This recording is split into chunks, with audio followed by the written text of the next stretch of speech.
Sanjay, 23 years old and in New Zealand with a dream.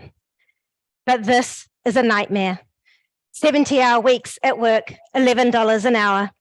No leave, no breaks, no overtime. One day off a week for 5 years. This is Sanjay's story, and it's a story that's shared by many of the 150,000 migrants in Aotearoa on work and student visas. How does this happen? Sanjay's visa is tied to one employer. He's vulnerable to ongoing breaches of employment standards for his employer's financial gain. He's not sure of his rights, and he's too afraid of repercussions from his employer and the regulator to speak up. Support services can't connect with him. Sanjay's employer creates fake documents that mask reality. There's a huge power imbalance and cultural dynamics at play. Sanjay's mental and physical health suffers, and he's trapped. If he leaves his job, he loses his right to be in New Zealand. No one knows the true extent of the problem. Most cases are hidden from regulators. The system relies on paper-based auditing, and this does not protect vulnerable migrants. It also creates an uneven playing field for businesses and negatively impacts New Zealand's reputation. VERI-Mi will solve this problem by empowering and protecting migrant workers through digital technology.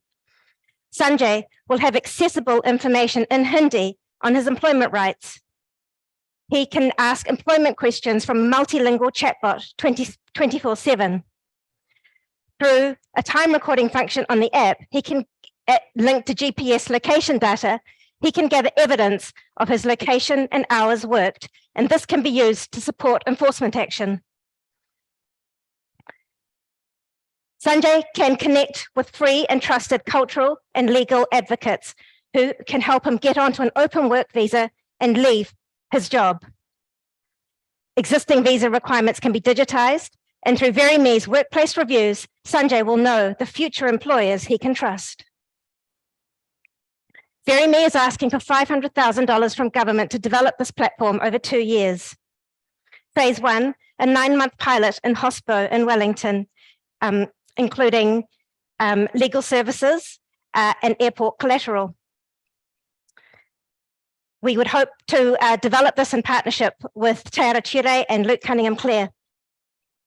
Phase 2, a multilingual chatbot specializing in employment rights and a time recording function. Phase 3, nationwide rollout with increased functionality, including an early intervention service. This solution will work. It has been designed by, with, and for people in ethnic communities. The solution, with generous support from Boren Foundation, the Asian Law Students Association, VERI-Mi has conducted research, surveys, and interviews. The solution has been co-developed with a dedicated stakeholder group, many of whom are here today, and special advisors. The solution has been tested and validated with exploitation survivors. The government has committed $50 million in funding over 4 years to address exploitation, but to fund more of the same. More document production powers are not going to shift the dial. A $500,000 investment in VERI-Mi will put power back into migrants' hands, safeguard their rights, mobilize support services, and help government tackle the systemic problem. To the amazing and resilient exploitation survivors I've had the privilege of supporting through Community Law Wellington and Hutt Valley over the past 3 years, thank you for trusting me with your stories. VERI-Mi is for you. Ngā mihi nui kia koutou te whānau. Kia ora.